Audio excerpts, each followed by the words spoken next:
Leadership and Philanthropy Institute for Girls Grab the Torch partners with college preparatory school Horace Mann for an evening with poet Richard Blanco. Selected by former President Barack Obama as the 5th inaugural poet in U.S. history, Blanco is not only the youngest, but the first gay Latino immigrant to serve in such a role. Founder of Grab the Torch, Dave Eldridge, explains the importance of having Blanco share his success story with high school students.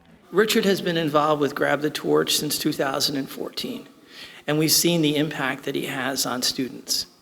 And we wanted to have that same impact here in the Bronx. He's a trained architect and a certified urban planner, and then he became a poet.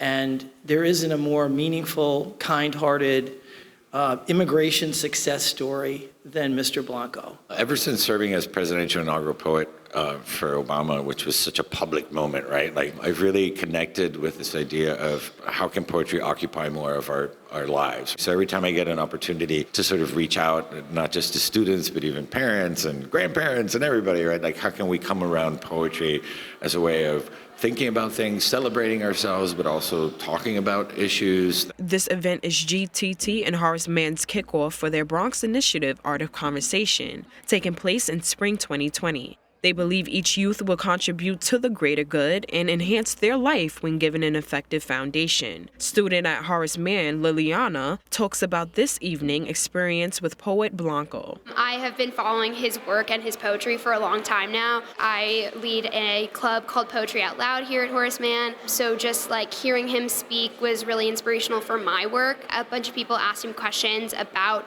where he finds inspiration or how he knows a poem is finished, and I think that I took a lot from that. To stay up to date with Grab the Torch events, visit their website at grabthetorch.org. Reporting for BronxNet, Ashley Tiffany.